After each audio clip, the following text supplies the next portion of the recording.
வணக்கம் மக்களே, welcome to our channel the night watchman connoisseurs. So நேற்று ஜூலை 7 உங்க எல்லாத்துக்கும் தெரியும், தலையோட பிறந்தநாள். So happy birthday MSD, happy birthday captain cool, happy birthday nought nought seven, எல்லாமே உங்களுக்கு தான். ஸோ ஒரு our captain's 44th birthday.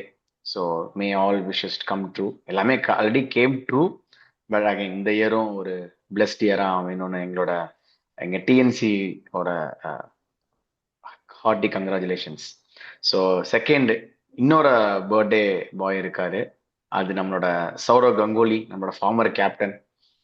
So அவரோட லார்ட்ஸில் அவர் பண்ண சம்பவங்கள் அண்ட் ஒரு இந்தியன் டீமை வந்து அடுத்த கட்டத்துக்கு அவர் எடுத்துட்டு போன அந்த அந்த ஒரு அக்ரஷன், அவர் ஒரு இன்ஜெக்ட் பண்ண அந்த அக்ரஷன் எல்லாமே தான் இந்தியன் டீம் இப்போ இங்கே இருக்கிறதுக்கு ஒரு காரணமா இருக்கு. So happy birthday Sourav Ganguly sir. லார்ட்ஸ்ல அவர் பண்ணதை திரும்ப ஒரு ரீக்ரியேட்னு சொல்ல முடியாது, அதை வந்து அந்த லெகசியை கேரி ஃபார்வர்ட் பண்றதுக்கான ஒரு ஆப்பர்ச்சுனிட்டி. 10th ஜூலை மேட்ச் நடக்க போகுது, தேர்ட் டெஸ்ட் லார்ட்ஸ்ல. Historic and iconic venue Lord's between England and India. Third test ரெண்டு பேருமே 1-1 அப்படின்னு ஒரு ஈக்குவலைசர்ல இருக்காங்க. ஸோ இந்த டெஸ்ட், இந்த பர்டிகுலர் சீரீஸை மேபி டிசைட் பண்றதுக்கான ஒரு ஃபேக்டரா இருக்கலாம். ஏன்னா இங்கிலாந்து சைட்ல இருந்து டூ மெனி சேஞ்சஸ். ஏன்னா லாஸ்ட் டைம் அன்சேஞ்சா போனாங்க. This time there are 1 or 2 changes might we can expect. இந்தியால இருந்து ஜஸ்பிரீத் பும்ரா வராரு. ஸோ அதனால ஒரு செம ஈவன்லி ஃபைட் கான்டெஸ்ட் இருக்கும் அண்ட் ஒரு ஹெவிலி ஆன்டிசிபேட்டட் டெஸ்டாகவும் இருக்கும். ஸோ மேடி, உங்களோட இனிஷியல் தாட் சொல்லு. இனிஷியல் தாட் சொல்றதுக்கு முன்னாடி ஹாப்பி பர்த்டே டு எம்எஸ், அவர் கேப்டன். ஸோ தலை கேப்டன் குழுக்கெல்லாம் முன்னாடி ஹீஸ் மை எம்எஸ். அதாவது நம்ம பார்த்து வளர்ந்த ஒரு கிரிக்கெட்டர் நம்ம ஸ்டேஜ்ல இருந்து. And as always Dada. Every 90s கிட்ஸ்க்கு வந்து ஒரு மெமரிஸ் வந்து மைண்ட்ல இருக்கும்னா அந்த லார்ட்ஸ்ல சட்டை எடுத்து சுத்தினது தான். ஸோ ஐகானிக் வென்யூல ஒரு iconic moment. It will stay for rest of the century. Next இன்னும் 100 வருஷம் கூட இருக்கும். So as you said, Lord's வந்து ஒரு ஐகானிக் வென்யூ. அந்த ஐகானிக் வென்யூல வந்து எவ்ரி கிரிக்கெட்டரோட ட்ரீம் வந்து அந்த ஹானர்ஸ் போர்ட்ல ஒரு பேர் வரணும். பவுலரா இருந்தா ஒரு ஃபைவர், ஒரு பேட்ஸ்மேன் இருந்தா ஒரு செஞ்சுரி. ஸோ அப்படிதான் ஒரு கிரேட்டஸ்ட் கிரிக்கெட்டர்ஸ் நிறைய பேர் அங்க பெர்ஃபார்ம் பண்ணது இல்லை. அதனாலதான் லார்ட்ஸ் வந்து ஒரு நியூட்ரல் வென்யூன்னு சொல்லுவாங்க. நிறைய பேர், நிறைய கமெண்டர்ஸ்மே சொல்லுவாங்க. ஒரு சச்சின் டெண்டுல்கர் ஆகட்டும், அதுக்கப்புறம் ஒரு விராட் கோலியால, நம்ம இந்தியன் ஜெனரேஷன் சொல்றேன். ஸோ பெர்ஃபார்ம் பண்றது ரொம்ப கஷ்டமா இருந்தது. என்னதான் அவங்க எல்லாத்தையும் சாதிச்சாலும் அங்க ஒரு 100 அடிக்க முடியல. So which neutralises the players. So இந்த ஸ்லோப்ஸ் நிறைய விஷயம் இருக்கு பேசுறதுக்கு லார்ட்ஸ்ல. அண்ட் எப்பவுமே வந்து டெஸ்ட் மேட்ச்ல வந்து தேர்ட் டே மூவிங் டேன்னு சொல்லுவாங்க. இந்த மாதிரி 5 டெஸ்ட் மேட்ச் பண்ண சீரியஸ்ல வந்து தேர்ட் மேட்ச் வந்து ரொம்ப மூவிங் மேட்சா இருக்கும். And India India versus England, இதுதான் சீரியஸ் பிரேக்கர். இந்த மேட்ச் வின் பண்ற மாதிரி ஈஸியா சீரியஸ் ஃபீல் பண்ணிடுவாங்கன்னு சொல்லலாம். ஸோ அது சொன்ன மாதிரி ஆரம்பிப்போம் என்னன்னு சொல்லிட்டு. நீ சொன்ன இங்கிலாந்து சேஞ்சஸ் பண்ணி அதுக்கு முதல்ல நம்ம இந்தியாவை முதல்ல முடிச்சிடலாம். நான் வந்து இந்தியா உங்ககிட்ட கேட்கிறேன். இந்தியால வந்து Jasprit Bumrah is going to come back. ஓகேவா? இப்போ நீ யார தூக்குவ? உனக்கு நீ 2 ஸ்பின்னரோட போறியா, இல்ல அவங்க 2 பேரை பேட்டரா கன்சிடர் பண்ண போறியா? சோ ஜாஸ்பிரித் பும்ரா வரணும்னா யார் எடுக்கலாம்? ஏன்னா பிரசித் கிருஷ்ணா வந்து நல்ல லென்த்ல அதிசயமா போட்டாரு செகண்ட் இன்னிங்ஸ்ல. அண்ட் கேப்டன் சுப்மன் கில் வந்து அவரை பேக் பண்ணாரு. இப்ப நீ எடுக்க போறேன்னா அவருக்கு ஓவர்ஸ் கொடுக்காம அப்படியே நெகோசியேட் பண்ணிக்கலாம். பட் அவர் கான்பிடன்ஸ் கொடுக்கணும்னு சொல்லிட்டு நிறைய ஓவர் போட்டாரு. நல்லா போட்டாரு பிரசித் கிருஷ்ணா கம்பேரிட்டிவ்லி இந்த 4 இன்னிங்ஸ்ல. ஸோ உன்னோட தாட் சொல்லு. ஓகே, இல்லடா, நல்லா போட்டா, நீ சொன்ன மாதிரி தான். ஏன்னா செகண்ட் இன்னிங்ஸ்ல பாத்தீங்கன்னா எல்லாருமே விக்கெட்ஸ் எடுத்தாங்க. ஆகாஷ் தீப் வந்து ஒரு 6 சிராஜ், ஜடேஜா ஒரு விக்கெட்டு, அப்புறம் சாரி வாஷிங்டன் சுந்தர் ஒரு விக்கெட். எல்லாருமே விக்கெட் காலம் டிக் அடிச்சாங்க. பிரசித் கிருஷ்ணா டிக் அடிக்கலனாலும் அவர் வந்து இருக்கிற அந்த 5 பவுலர்லேயே ரொம்ப எக்கனாமிக்கலா போட்டது வந்து பிரசித் கிருஷ்ணா. ஸோ ஒரு தேர்ட் மெயின் ஃபாஸ்ட் பவுலரா ஆடுறவங்கள வந்து நம்ம அப்படியே நெகேட் பண்ண முடியாது. நீ வேணாம் இல்லை நல்லா போடுறன்னு நம்ம ஒதுக்கி வைக்க முடியாது. அவர் போட்டே ஆகணும், வேற வழி இல்லை. But considering this situation, Mohammed சிராஜோட ஒர்க் லோட் எப்படின்னு பார்க்கணும். ஸோ ஹீ இஸ் குட் அப்படின்னா அவர் ஆடலாம். செகண்ட், ஆகாஷ் தீப் டெஃபினட்டா he should play. And Bumrah உள்ள வந்துட்டா ஹீஸ் இன் சர்டனிட்டி. ஸோ இந்த 3 பேர் கண்டிப்பா ஆடியே ஆகணும். ஸோ இப்போ தூக்கணும்னு பார்த்தோன்னு வச்சுக்கோயேன், எனக்கு ஒரு ஹேண்டி ரன்ஸ் வருதுன்னு பார்த்தா ஜடேஜா வந்து நான் வந்து ஒரு ஆல்ரவுண்ட் அவர் வந்து ஒரு பேட்டிங் ஆல்ரவுண்டர் மாதிரி. ஏன்னா அந்த பிச்சில் அவ்வளவுதான் பண்ண முடியும். இதுக்கு மேல நீங்க வந்து ஜடேஜாவை வந்து விக்கெட் எடுக்கணும்னு சொல்றதுல வந்து பிரயோஜனமே கிடையாது. இப்போ மேபி அந்த ஒரு ஸ்லாட் வேணா யோசிக்கலாம். இப்போ ஒரு டெப்த் வேணும்னு சொல்லிட்டு தான் வாஷிங்டன் சுந்தர உள்ள கொண்டு வந்திருக்காங்க. இல்ல எனக்கு வந்து இன்னும் ஸ்பின்னரா போகணும் அப்படின்னா மேபி குல்தீப் யாதவுக்கு வேணா சான்ஸ் தரலாம். அண்ட் ஒரு ஹிஸ்டாரிக்கலா பாத்தீங்கன்னா லார்ட்ஸ்ல வந்து கொஞ்சம் ஸ்பின்னுக்கு வந்து அசிஸ்ட் இருக்கும் அப்படிங்கிற மாதிரி ஒரு ஹிஸ்டாரிக் ஸ்டாட்டா இருக்கு எனக்கு. எனக்கு இது வந்து எந்த அளவுக்கு ட்ரூவோ இல்ல பிச் பிஹேவ் பண்ணி தான் நம்ம வந்து டிசைட் பண்ணணும். பட் எனக்கு ஷியோரா தெரியல. ஒரு ஹிஸ்டாரிக்கல் ஸ்டாட்டா எடுத்து பார்த்தீங்கன்னா ஒரு ரிஸ்க் ஸ்பின்னர் லார்ட்ஸ்ல வந்து நல்லா பண்ணியிருக்காங்க அப்படிங்கிற ஒரு ஸ்டாட்டு. பட் அகைன் ஒரு கம்ப்ளீட்டா வந்து ஒரு பவுலர், ஒரு ரிஸ்க் ஸ்பின்னரா போவாங்கங்கிறது எனக்கு நம்பிக்கை இல்லை. மேபி ஒரே ஒரு சேஞ்சா தான் இருக்கும். Jasprit Bumrah in and Prasidh Krishna out. அந்த ஒரு சேஞ்ச் தான் இருக்கும் மோஸ்ட் எக்ஸ்பெக்ட் பண்றேன். நிதிஷ் ரெட்டிக்கு பதிலா பண்ணலாம். பட் ஆனா இது டூ ஏர்லி. ஒரு சான்ஸ் தான் கொடுத்தோம். பட் அவருக்கு ஒரு லாங்கர் ரன் கொடுக்கலாம். அவர் லாங்கர் ரன் கொடுக்கலாம். அண்ட் ஆல்சோ அவரோட பவுலிங் வந்து போன மேட்ச்ல பெருசா யூஸ் ஆகல. ஏன்னா இவங்களே சூப்பரா போட்டதுனால பெருசா யூஸ் பண்ண முடியல. பட் அவர் வந்து ஒரு ஃபோர்த் சீமரா வந்து நம்ம கன்சிடர் பண்ணலாம். அதனால சேம் லெவன், பும்ரா மட்டும் இன் அண்ட் பிரசித் அவுட். இந்த விஷயத்துல சுப்மன் கில்ல வந்து பாராட்டலாம். நீ சொன்ன பாயிண்ட் கரெக்ட். நீ இந்த சிராஜோட ஒர்க் லோட பத்தி மென்ஷன் பண்ண பத்தியா, நீ நோட் பண்ண தெரியும் செகண்ட் இன்னிங்ஸ்ல சிராஜுக்கு வந்து ஓவர்ஸே கொடுக்கல. அந்த ஸ்பெல்ல 5 ஓவர் தான் போட்டார். அதுக்கப்புறம் லாஸ்ட் இந்த 3 விக்கெட் எடுக்கிறப்பதான் ஒரு 3-4 ஓவர் போட்டார். ஸோ அவர் வந்து ரொம்ப அஹெடா திங்க் பண்ணி கரெக்டா அந்த ஒர்க் லோட மேனேஜ் பண்றாரு. ஸோ சிராஜை வந்து அவ்வளவு யூட்டிலைஸ் பண்ணாம இருந்தால்தான் பிரசித் கிருஷ்ணாக்கு அவ்வளவு ஓவர் கிடைச்சது. So that shows is captain master stroke. And நல்லா ஒர்க் லோட் மேனேஜ்மெண்ட் பண்ணிட்டு இருக்காரு. கரெக்டா பிஹைண்ட் தி சீன்ஸ் சொல்லிட்டே இருப்பாங்க இவ்வளவு ஓவர்ஸ் தான் போடணும்னு சொல்லிட்டு. ஸோ அதை ரிப்ளேஸ் பண்ணாங்க. நீ சொன்னதுதான் பேட்டிங் டெப்த்னால நமக்கு வின் இருக்குன்றப்போ அந்த இடத்துல கையே வைக்க மாட்டாங்க. Prasidh Krishna Jasprit Bumrah. So better choice. ஏன்னா இதான் வந்து கரெக்டா இருக்கும். பாப்போம் என்ன நடக்குதுன்னு சொல்லிட்டு அதுதான் மோஸ்டா இருக்கும். பிச் வேற வந்து நான் இப்ப ரீசெண்டா பார்த்தேன். தினேஷ் கார்த்திகோட ரீசெண்ட் இன்ஸ்டாகிராம் வீடியோல பயங்கரமா கிரீன் டாப்பா ரெடி பண்றாங்களாம். இந்த வாட்டி வந்து 5 நாள் நடக்காது. கடைசி 2 மேட்ச் 5 நாள் நம்ம சந்தோஷப்பட்டோம். இந்த வாட்டி 3 நாள் 4 நாள் தான் என்னோட எக்ஸ்பெக்டேஷன்ஸ். அதுக்கு மேல இருக்க வாய்ப்பே கிடையாது. கிரீன் டாப் தான். நம்ம வேர்ல்ட் கப் சாம்பியன்ஷிப்மே பார்த்தோம். 4 நாள் கிட்ட தான் போச்சு. அதுக்கு மேல போறதுக்கு அதுக்கு தேர்ட் டே ஃபோர்த் டேல ஒரு ரிசல்ட் ஆல்மோஸ்ட் தெரிஞ்சிருச்சு. ஃபோர்த் டேல ஃபர்ஸ்ட் ஹாஃப்ல தெரிஞ்சிருச்சு. So that shows. ஸோ பிச்ல வந்து பெருசா வந்து நம்ம பிளாட்ல எதிர்பார்க்க முடியாது லாஸ்ட்ல. It will be the green top. It will help Sheamus தான் என்னோட தாட்ஸ். ஓகே, ஆமா, சீமர்ஸ் ஹெல்ப் பண்ணும். பட் நம்ம கிட்டே குவாலிட்டி சீமர்ஸ் இருக்காங்க. ஸோ ஈக்குவல் டைட் இதுதான் இருக்கும். சரி, ஓகே. இங்கிலாந்து சைட்ல இருந்து பாத்தீங்கன்னா ஆக்சுவலா இங்கிலாந்துல வந்து செகண்ட் டெஸ்ட்லேயே வந்து அவங்க வந்து சேஞ்ச் பண்ணிருக்கணும் அவங்க பண்றதா இருந்தா. ஆனா ஒரு பயங்கர லெத்தாஜிக்கா தான் இருந்தாங்க. சீரியஸா பென் ஸ்டோக்ஸ் இதுலேயே பார்த்தோம். எல்லாருமே நல்லா போட்டாங்க, நாங்க ஜெயிச்சிட்டோம், அதனால we are going with unchanged அப்படிங்கிற மாதிரி சொன்னாரு. பட் ஆனா எனக்கு அது அப்பவே எனக்கு வந்து ஒரு ஜஸ்ட் உள்ள ஒரு தாட் இருந்தது, கொஞ்சம் லெத்தாஜிக்கா இருக்காங்களோ, நம்ம இவங்களுக்கு இது போதும் அப்படிங்கிற ஒரு மைண்ட் செட்ல இருந்த மாதிரி எனக்கு தோணுச்சு. ஏன்னா அப்ப ஜோஃப்ரா ஆர்ச்சர் வந்து ஃபிட்ல இருந்தாரு. பட் ஆனா அவங்க வந்து ஃபோர்ஸ் பண்ணி கொண்டு வரணும்னு அவசியம் இல்லை. ஏன்னா லீட்ல இருந்து வர்றாங்க, அதனால அவங்க அப்படி யோசிச்சிருப்பாங்கன்னு நினைக்கிறேன். பட் ஆனா இப்போ வந்து they have to think ahead. ஏன்னா நீ சொல்ல மாதிரி மூவிங் டெஸ்ட் லார்ட்ஸ் தான் அவங்களோட மெயினான வெப்பன், கையில இருக்கிற வெப்பன். அண்ட் லார்ட்ஸ்ல வந்து ஒரு ஹோம் டீம் ஜெயிக்கணும்னு ஆசைப்படுவாங்க கண்டிப்பா. ஸோ அங்க வந்து தோக்கணும்னு யாருமே நினைக்க மாட்டாங்க, அந்த லெகசி அண்ட் அந்த ப்ரைடுக்காகவே. ஸோ என்னென்ன சேஞ்சஸ் எக்ஸ்பெக்ட் பண்ணலாம் இங்கிலாந்து கிட்ட இருந்து? ஒரு 2 சேஞ்சஸ் இருக்கு, மேஜர் சேஞ்சஸ்.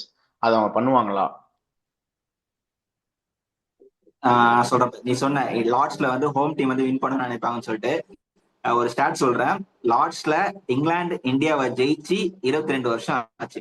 லாஸ்டா ஜெயிச்சது 2002ல. நம்ம வந்து 2007ல ஒரு ஐகானிக் டிரா பண்ணோம் தோனியோட. அதுக்கப்புறம் 2014ல இஷாந்த் சர்மாவோட 7th ஃபேர். 2021ல அந்த கோலி ஸ்டேட்மெண்ட் விக்டரி ஹெல் மாதிரி ஃபீல் பண்ண சொல்லிட்டு. ஸோ லார்ட்ஸ்ல இந்தியா வந்து இந்த பர்டிகுலர் 2 டிகேட்ஸ்ல பெட்டரா பர்ஃபார்ம் பண்ணிருக்காங்க. என்ன இங்கிலாந்து வந்து என்னன்னா ஒரு வென்யூ ஸ்பெஷலிஸ்ட் கிட்ட போயிருக்காங்க. யூஸ்வலா நம்ம வந்து பிச் ஸ்பெஷலிஸ்ட் தானே பார்த்திருப்போம். இந்த வாட்டி வந்து வென்யூ ஸ்பெஷலிஸ்ட். லார்ட்ஸ்ல கஸ் ஆட்டிங்சன். அவர் வந்து லார்ட்ஸ்ல வந்து கடைசி 2 மேட்ச்ல வந்து 2 மேட்ச்லயுமே அவர் தான் மேன் ஆஃப் த மேட்ச். ஓகேவா? ஒரு 7 ஃபேர், அடுத்த இன்னிங்ஸ்ல ஒரு 5 ஃபேர், 12 விக்கெட் எடுத்தாரு. அதுக்கப்புறம் ஒரு 5 ஃபேர், ஒரு செஞ்சுரி. ஸோ லாஸ்ட் ஆன ஸ்ரீலங்கா மேட்ச்லயும் சரி, அதுக்கப்புறம் வந்து ஒரு வெஸ்ட் இண்டீஸ் மேட்ச்லயும் சரி, 2 மேட்ச்லயுமே he is the player of the match. And பயங்கரமான ரெக்கார்ட் வச்சிருக்காரு.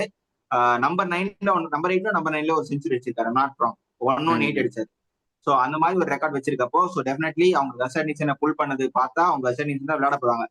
டங்குக்கு பதிலாக தெல் பிளே கசாட்டிங்ஸன். அதுக்கப்புறம் வந்து மேபி பிரைடன் கார்ஸுக்கு பதிலா தெல் பிரிங் ஆர்ச்சர். ஏன்னா ரெண்டு பேருமே தெல் ரெஸ்ட். ஏன்னா அவங்களும் வந்து பயங்கரமான ஒர்க் லோட் மேனேஜ்மெண்ட். ஆல்மோஸ்ட் ஒரு இந்த 2 மேட்ச்லயே கிட்டத்தட்ட ஒரு 100 ஓவர் கிட்ட போட்டாங்கன்னு நினைக்கிறேன்.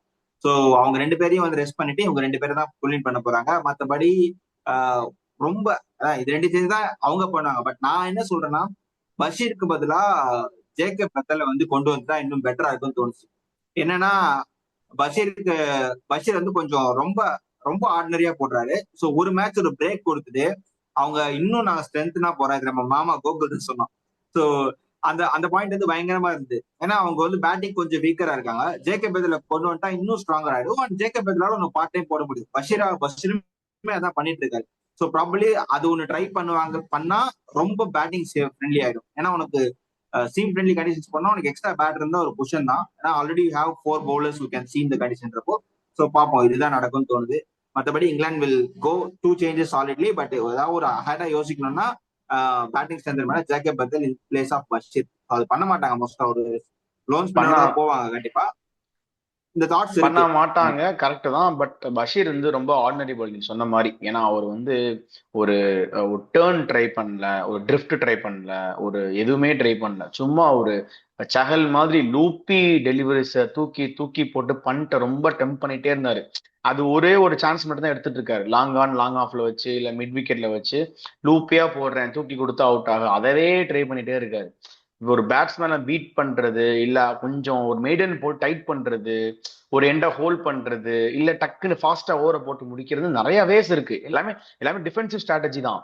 பட் டிஃபென்சிவ் ஸ்ட்ராட்டஜிஸ்லேயே நிறைய வேஸ் இருக்கு. அவர் எதையுமே ட்ரை பண்ணாம நான் தூக்கி தூக்கி லூப் கொடுத்து போட்டுட்டே இருப்பேன். டெஸ்ட் மேட்ச்ல போயிட்டு இந்த மாதிரி ஒரு ஸ்ட்ராட்டஜி வந்து வயசா இருக்காது. பிளஸ் இன்னொன்னு என்னன்னா, கண்டிப்பா ஒரு சோல் ஒரு லோனான ஒரு ஸ்பின்னர் ஆடியே ஆகணும். நீ நம்ம வந்து ரூட்டை வச்சோ இல்ல பெத்தல வச்சோனா நம்ம கவர் பண்ணவே முடியாது. ஒரு ஒரு ஸ்பின்னர் ஆடியே ஆகணும். மைட் பி அந்த ஸ்பின்னர் ஜாக் லீச்சா கூட இருக்கலாம். எனக்கு அதுவே ஒரு இங்கிலாந்து போர்டு மேல ஒரு கொஸ்டின். ஜாக் லீச் ஒரு நேதன் லயன் அளவுக்கு லெகசியான பிளேயர் இல்லைனாலும் அவர்கிட்ட இருந்து ஒரு 75% வந்து ஜாக் லீச் நல்ல திறமையான பவுலர். இந்தியாவில் எக்கச்சக்க விக்கெட் எடுத்திருக்காரு. அண்ட் இங்கிலாந்துலயுமே அந்த ஒரு பனேசர் அப்புறம் ஸ்வானுக்கு அப்புறம் ரொம்ப வருஷமா டிராவல் பண்ணிட்டு இருந்த ஒரு பிளேயர். டக்குன்னு அவரை வந்து அப்படியே ரீப்ளேஸ் பண்ணி பஷீரை வந்து மாத்தினது எனக்கு ஒரு பெரிய ஐடியா இல்லை. பட் மேபி அவருக்கு ஒரு லாங் டேர்ம் கொடுத்துருக்கலாம். அப்படி இல்லைன்னா பஷீரை தவிர லாஸ்ட் டைம் இன்னும் 2 3 ரெஹான் அகமது ட்ரை பண்ணாங்க பாகிஸ்தான் இந்தியா டூர் அப்போ. அந்த மாதிரி வேற ஏதாவது ஒரு பவுலர்ஸ் வந்து ட்ரை பண்ணலாம். பஷீர்ல நான் என்ன சொன்னா, still investing so much on Bashir வந்து might not be go in vain. இன்னொரு 4 5 மேட்ச் சான்ஸ் கொடுக்குறீங்க. அவர் இதே பெர்ஃபார்ம் பண்ணிட்டு இருக்காரு, என்ன பண்ண முடியும்? அதுக்குன்னு ஸ்டிக் பண்ணிட்டே இருப்பீங்களா ஒரு ஒரு பிளேயர் மேல? So still you can look out for options. கவுண்டியில அண்ட் லோக்கல் யாக்ஷயர் கிரிக்கெட்லாம் வேற எங்கேயாவது நல்ல பிளேயர்ஸ் இருக்காங்களா? இல்ல அந்த மாதிரி ஸ்பின் டெஸ்ட்டுக்காக அந்த கண்ட்ரோல் பண்ணி போடுற பவுலர்ஸ் யாராவது இருக்காங்களா? அந்த மாதிரி பார்த்து they have to find it. But ஒரு ஸ்பின்னர் ஆடியே ஆகும்டா. ட்ரெடிஷ்னலி இங்கிலாந்துக்கு அந்த லெஃப்ட் ஆர்ம் ஸ்பின்னர்ஸ் தான் கொஞ்சம் ஹெல்ப் பண்ணுவாங்க. ஏன்னா அவங்க ஹைட்டுக்கு அந்த ஃபுட் மார்க்ஸ்க்கு எல்லாமே லெஃப்ட் ஆர்ம் ஸ்பின்னர்ஸ் இருக்கும். பட் பஷீரோட ஹைட்டுக்கு அவரோட க்ரீஸ் யூஸ் பண்ணி கொஞ்சம் போட்டா பெட்டரா இருக்கும். அவர் வந்து கொஞ்சம் ரொம்ப ரொம்ப நார்மலா போட்டாச்சு. 21 ஏஜ் தான் ஆகுது. ரொம்ப ஏர்லி டு த டோர்னமெண்ட் தான். பட் இவர் இதுக்கப்புறம் வந்து இந்த சீரீஸ் கூட ஹோம் சீரீஸ் இதுக்கப்புறம் ஆஷஸ் ஆட போறாரு. ஆஷஸ்ல வந்து ஸ்பின்னரோட ரோல் ரொம்ப பயங்கரம். ஏன்னா உனக்கு அந்த பவுன்ஸை கண்ட்ரோல் பண்றதுதான் ஒரு பெரிய விஷயம். அங்க அப்படி போட்டா அசல்ட்டா அடிச்சிருவாங்க. So still early stage. But இந்த இந்த சீரீஸ்ல ஒரு man of the match performance கொடுத்தா மட்டும் தான் then he can lead up to next சீரீஸ்ன்னு எனக்கு தோணுது. மற்றபடி பார்ப்போம். இவ்வளவுதான் வந்து expected changes in England in India. So next toss ஃபேக்டருக்கு வருவோமா? டாஸ் வின் பண்ணா நான் என்ன பண்ணுவேன்னு சொல்லிடுறேன். அப்புறம் நீ என்ன சொல்றேன்னு எனக்கே தெரியும். டாஸ் வின் பண்ணா அது கோ பேக் ஃபர்ஸ்ட். 2 மேட்ச்லயுமே வந்து நீ சொல்லலாம் லாஸ்ட்ல வந்து சேஸ் பண்ணி வின் பண்ணிக்காங்கன்னு சொல்லிட்டு. But I believe green top இருக்க போகுதுன்னு சொல்லிட்டு அந்த கிரீன் டாப்பை நீ நெகோசியேட் பண்ணிட்டுனா உனக்கு 3rd டே பேட்டிங் வரும். 3rd டேல யூ வில் ஃபீல் என்ன சொல்றது ஒரு ஒரு மாதிரி ஒரு அந்த ஸ்லோப்ல போடுறப்போ உனக்கு கொஞ்சம் ஈஸியா இருக்கும் ஆடுறதுக்கு. ஸோ அந்த செகண்ட் இன்னிங்ஸை டார்கெட் பண்ணி அது கோ ஃபார். ஏன்னா செகண்ட் இன்னிங்ஸ் ஆஸ்திரேலியா பார்த்து நல்ல ரன் அடிச்சாங்க. ஃபர்ஸ்ட் இன்னிங்ஸ் அந்த கொலாப்ஸ் சாரி அந்த ரன் அடிச்சிருக்காங்க. அதுக்கப்புறம் வந்து அந்த வெஸ்ட் இண்டீஸுமே நல்லா ஆடி இருக்காங்க செகண்ட் இன்னிங்ஸ்ல. ஸோ அதனால ஐ பிலீவ் அந்த செகண்ட் இன்னிங்ஸ்ல பேட்டிங் பண்ணியே ஆடிக்கலாம்னு சொல்லிட்டு I go for bat first and I try to defend. ஏன்னா இல்ல 4th இன்னிங்ஸ் சேஸ் வந்து ரொம்ப கஷ்டம். அது வந்து அவ்வளவு ஈஸியா பாட்டா விக்கெட்டை மட்டும் தான் பண்ண முடியும். லாஸ்ட்ல பண்ண முடியுமான்றது டவுட் தான். அதனால I'll go for bat first. நீ சொல்லு. ஓகே, நான் வந்து still I will go with bowling option தான் சொல்லுவேன். ஏன்னா பவுல் பண்ண ஒரு கிரீன் டாப் கொடுத்தாங்கன்னா ஒரு கிளவுடி கண்டிஷன்ல ஃபர்ஸ்ட் இன்னிங்ஸ்ல பண்டில் அவுட் பண்றதுக்கு சான்சஸ் இருக்கு. அண்ட் செகண்ட் இன்னிங்ஸுமே அதே மாதிரி தான். நீ சொல் தேர்ட் இன்னிங்ஸ்லாம் ஓகே தான். பட் ஆனா இங்கிலாந்துல இப்போ கரண்ட் ட்ரெண்ட் எப்படி போகுதுன்னா, பிட்ச் வந்து நாள் ஆக ஆக கிராக் மார்க்ஸோ இல்ல ரொம்ப இதுவோ அந்த டிட்டரேட் ஆகிறதுக்கு பதிலா ரொம்ப பெட்டர் ஆயிட்டே போகுது. ஸோ அதுதான் நான் ஃபீல் பண்றேன் அந்த பிச்சில் வந்து இங்கிலாந்துல ஸ்பெசிஃபிக்கா ஒரு ரொம்ப ரீசெண்ட் ட்ரெண்ட். ஸோ அது ஒரு ரீசன் தான். முன்னாடிலாம் நம்ம எல்லாம் ஞாபகம் இருக்கும், ஃபோர்த்து ஃபிஃப்த் டேலாம் பேட்டிங் பண்ணே பயப்படுவாங்க. இந்தியன் கண்டிஷன்ஸ்னா பயங்கரமா டேர்ன் ஆகும், சர் சர் அங்க பிச்சா இங்கே வரும், அந்த மாதிரிலாம் இருக்கும். இங்கிலாந்துனா பயங்கர ஸ்விங் ஆகும், கிராக்ஸ் இருக்கும். சவுத் ஆப்பிரிக்கானா பயங்கர அன்ஈவன் பவுன்சர்ஸ் இருக்கும். ஸோ இப்போ இங்கிலாந்துல தான் அந்த மாதிரி இல்லை. நாள் ஆக ஆக ரொம்ப ஈஸியா இருக்கு பேட் பேட் பேட் பண்றதுக்கு. அண்ட் ஆல்சோ பிட்ச் வந்து பெட்டர் ஆயிட்டே இருக்கு.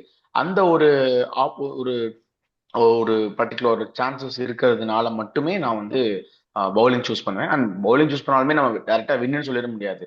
You have to contain the team. ஒரு 250 அவங்கள இது பண்டில் அவுட் பண்ணணும். திரும்ப நீங்க வந்து லீட் வைக்கும் போது ஒரு 50 ஒரு 70 ரன்ஸ் லீட் வைக்கணும். திரும்ப அவங்கள பண்டில் அவுட் பண்ணணும். நிறைய இது ஃபேக்டர்ஸ் இருக்கு. பட் ஸ்டில் ஒரு டிட்ரேட் ஆகுறதுங்கிறதுனால நான் வந்து அந்த பிட்ச் கண்டிஷனுக்காக நான் வந்து பவுலிங் சூஸ் பண்றேன். ஓகே, ஓகே, இப்போ வந்து பெட்டர் தான். நீ சொன்னது கரெக்ட். பட் என்னன்னா அவங்க பிட்ச் வந்து கிரீன் டாப்பா தான் கொடுக்க போறாங்க. அண்ட் நீ சொன்ன அந்த லேட்டரான வந்து நிறைய அந்த பேட்டிங் ஃப்ரெண்ட்லியா இருக்குன்னு சொல்ல, அதுக்கு காரணம் வந்து இங்கிலீஷ் சம்மர் எவ்வளவுக்கு எவ்வளவு ட்ரையர் ஆகுதுன்னா, ரொம்ப ட்ரையர் ஆகுது. 25 டிகிரி 26 டிகிரி கான்ஸ்டன்டா வந்துட்டு இருக்கப்போ அந்த மாய்ஸ்சரை வந்து எடுத்துருது. இங்கிலாந்து வந்து usually it will be gloomy. நீ நிறைய இது பார்த்தனா நிறைய செஷன் வந்து உனக்கு வாஷ் அவுட் ஆகும் யூட்ரேன். இந்த வாட்டி அப்படி ஆகாததுனால பிக்சர்ஸோட எஃபெக்ட் வந்து அந்த கிளைமேட்டிக் சேஞ்சஸ்ல பிச்சும் அஃபெக்ட் ஆகுது. It becomes more drier. அதுதான் வந்து one of the main reasons. So it all depends on how weather பிஹேவ்ஸ்ன்றது. வெதரை வந்து அங்கதான் போய் ப்ரிடிக் பண்ண முடியும். அவங்களாலே ப்ரிடிக் பண்ண முடியாது. அங்க இருக்க அனலிஸ்டாலே வந்து அடுத்த நாள் மழை வருமானு ப்ரிடிக் பண்ண முடியாது. So that's challenge in England. அதுதான். Okay, so player to watch out for இங்கிலாந்துல இருந்து 2 பிளேயர் அண்ட் இந்தியால இருந்து 2 பிளேயரா? இங்கிலாந்துல இருந்து 2 பிளேயரா? இங்கிலாந்துல இருந்து நான் வந்து ஸ்ட்ரைட்டாவே I'll go for Gus Atkinson. Venue specialist இவ்வளவு சொல்லியிருக்கேன். ஸோ ஆப்வியஸ்லி கஸ் அட்கின்சன் வந்து ஸ்ட்ரைட்டாவே பிச்சிங் இன் த பிளேயிங் 11. அவரோட இம்பாக்ட் எப்படி இருக்க போகுது? ஹோப்ஸ் தான் வந்து செகண்ட் ஃபீல்டில் பிளே பண்ணுவாரு. Gus Atkinson will be bowling first. Probably என்னோட தாட்ஸ் படி ஒரு எண்ணத்தை அவர் போடுவாரு. பேட்டிங்கும் he'll contribute. And as always Jamie Smith தான் வந்து எனக்கு வந்து இந்த சீரீஸ்ல நான் அவர் தான் வாட்ச் அவுட் பண்றேன். பயங்கரமா ஆடுறாரு. He'll be playing for this England for next 10 years. சாலிடா பண்ட் மாதிரி ஒரு கிரேட்டஸ்ட் எவர் விக்கெட் கீப்பரா வருவாரு.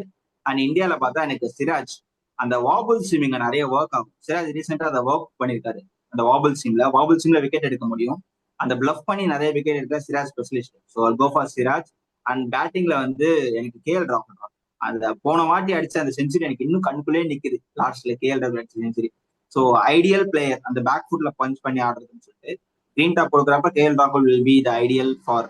நான் எவ்வளவுக்கு எவ்வளவு பால் ஆடுறாரோ அவ்வளவுக்கு எவ்வளவு சுப்மன் கில்க்கும் பண்ட்டுக்கும் நல்லது. So will be the factor எக்ஸ்பெக்டர். Okay, so என்னோட ஃபர்ஸ்ட் எக்ஸ்பெக்டர் வந்து ஃப்ரம் இந்தியா வந்து ரிஷப் பண்ட். ஸோ பண்ட் வந்து நான் இந்த தடவை எடுக்க போறது எல்லாமே ஹிட் ஆர் மிஸ் மாதிரி பிளேயர் தான். ஹிட் ஆனா அவங்க தான் ஹிட்டு, மிஸ் ஆனா மிஸ் அந்த மாதிரி. So Rishabh Pant from India பேட்டிங்ல. பவுலிங்ல வந்து I will go with Jasprit Bumrah. So பும்ராவோட இன்க்ளூஷன் வந்து செம்ம ஹியூஜ் பூஸ்டா இருக்கும். அண்ட் ஆல்சோ அவருமே இதுதான் எக்ஸ்பெக்ட் பண்ணிட்டு இருந்தார். அவர் ஈவன் செகண்ட் டெஸ்ட் ஆடலன்னா கூட வெளியில இருந்து ரொம்ப என்கரேஜிங்கா பவுலர்ஸ்க்கு கொஞ்சம் ஹெல்ப் பண்றது, இன்ஸ்ட்ரக்ட் பண்றது, மேட்சை கீனா வாட்ச் பண்ணிட்டு இருந்தாரு. அப்பப்போ வாட்டர் பாயா கூட உள்ள வந்தார் அந்த எல்லோ நெட்டட் ஸ்லீவ்லெஸ் போட்டு. ஸோ அந்த மாதிரி ரொம்ப என்கேஜிங் அந்த டீம் கூட. ஸோ அதனால Jasprit Bumrah we can't avoid. And லார்ட்ஸ்னாலே கன்ஃபார்மா ஒரு ஃபைஃபர் உண்டு ஜஸ்பிரித் பும்ரா நேம்ல. ஸோ ஜஸ்பிரித் பும்ரா. அண்ட் இங்கிலாந்துல பார்த்தீங்கன்னா I will go with Harry Brook. Harry ப்ரூக்கும் ஒரு பயங்கர ஒரு பேய் ஃபார்ம்ல இருக்கிறாரு. எப்படி போட்டாலும் அடிப்பேன், ஒரு இயர்லி கொஞ்சம் சான்ஸ் தருவாரு. அதை யூட்டிலைஸ் பண்ணிட்டா பண்ணிக்கலாம், இல்ல அப்படின்னா அவர் நிறுத்தவே முடியாது. அந்த மாதிரி ஒரு ஃபார்ம்ல இருக்காரு. பவுலிங்ல வந்து I will go Jofra Archer. So இந்த என்டையர் இங்கிலாந்து லைன் அப்லே ஜோஃப்ரா ஆர்ச்சர் வந்து ஒரு வெரைட்டி கொடுப்பாரு. And also he's a fighter. ஒரு எப்படி சொல்றது, 2019 இங்கிலாண்டே தோத்துரும், ஹோம்ல வந்து இங்கிலாந்து தோத்துரும்னு எல்லாருமே சொல்லிட்டு இருந்தப்போ 2-0 இருந்தாங்க. அந்த டைம்ல வந்து ஒரு சின்ன ஹோப் கொடுத்தது வந்து ஜோஃப்ரா ஆர்ச்சர். அவரோட பவுலிங் வந்து அவ்வளோ ஒரு லைட்டப் பண்ணுச்சு, அந்த டீமோட என்வரான்மெண்ட் அட்மாஸ்பியர் லைட்டப் பண்ணுச்சு. அதுக்கப்புறம் தான் ஸ்டோக்ஸோட ஹெட்டிங்லி ஒரு ஹீரோயிக்ஸ் எல்லாமே நம்ம பார்த்தோம்.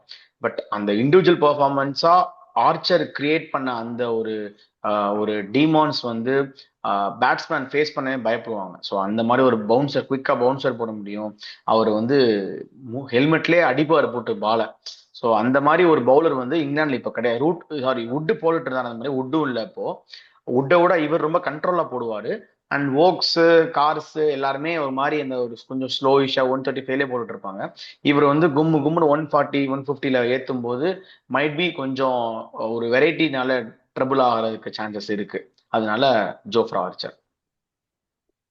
நல்ல சாய்ஸ் தான். Single psycho original single psycho. But 2022 தான் லாஸ்டா டெஸ்ட் ஆடி இருக்காரு. ஸோ அவரோட கம்பேக் எப்படி இருக்குன்னு பார்க்கணும். கவுண்டில பார்க்கல, வெறும் ஸ்டாட்ஸ் மட்டும் தான் பார்த்தேன். பெருசா விக்கெட் எடுக்கல. But is fit enough to play அப்படின்னு மட்டும் பெடன் மெக்கலம் சொல்லியிருக்காரு. So exciting test to watch out for. இந்த மேட்ச் வந்து யார் வின் பண்ணுவா லாஸ்ட் செக்மெண்ட், நீ என்ன சொல்ற? Okay. So current momentum and inclusion எல்லாம் பார்க்கும்போது இந்தியன் பேட்டர்ஸ் நல்ல ஃபார்ம்ல இருக்காங்க, பவுலர்ஸ் நல்ல ஃபார்ம்ல இருக்காங்க. So this time I am going with India. India வந்து இந்த லாஸ்ட் டெஸ்ட்டை ஜெயிப்பாங்கன்னு எனக்கு ஒரு நம்பிக்கை இருக்கு. பெரிய ரீசன்ஸ்லாம் இல்லை, அண்ட் அவங்களுமே ஈக்குவலான ஃபோர்ஸ் தான், 50-50 தான் இருக்கும். பட் ஸ்லைட் எட்ஜ் நான் வந்து இந்தியாவுக்கு கொடுக்குறேன். இந்தியா ஜெயிப்பாங்கன்னு எனக்கு என்னமோ தோணுது. ஒரு 53-47 இந்தியா அஹெட் ஆஃப். இங்கிலாந்து கொடுக்குறேன். ஓகே, நான் இங்கிலாந்து கொடுக்குறேன். சரி, நம்ம ஒரு டெஸ்ட்ல அப்படியே வந்து ஓவர்வெல்ம் ஆகி ஓகே நம்ம சீரியஸே வந்து ஃபுல்லா 4-1 ஜெயிக்க போறோம் அப்படின்னு சொல்ற அளவுக்கு கிடையாது. பிகாஸ் ஹோம் கண்டிஷன்ஸ், அவங்க டீம் வந்து நம்மளோட ஸ்ட்ராங் லிங்க் எக்ஸ்போஸ் பண்ணதுக்கு அப்புறமா அவங்க நம்ம வீக் லிங்க் எக்ஸ்போஸ் பண்ண ஆரம்பிச்சிருவாங்க. ஸோ ரொம்ப பெருசா கேப் இல்லை. நமக்கு மொமெண்டம் என்னதான் இருந்தாலும் அவங்க இந்த 2 ஃப்ரெஷ் பிளேயர்ஸ் வர்றது வந்து டீமோட மொராலே அப் ஆகும். So they'll be fighting for a victory. So எனக்கு வந்து இங்கிலாந்து 51-49. ஏன்னா இந்த இடத்துல இந்த சீமிங் ஃப்ரெண்ட்லி கண்டிஷன்ஸ்ல நம்ம டாப் ஆர்டர் எப்படி பர்ஃபார்ம் பண்ண போகுது, especially Yashasvi Jaiswal, Shubman Gill at 7 wickets விழுந்து எப்படி பண்ண போறாரு.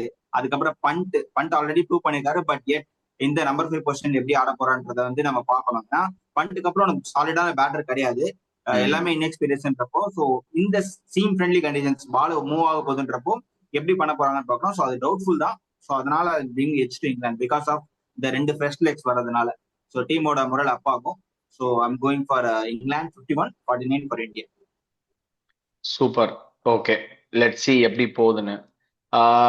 ஸோ மக்களே, இதோட நம்மளோட ரிவ்யூ முடிஞ்சது.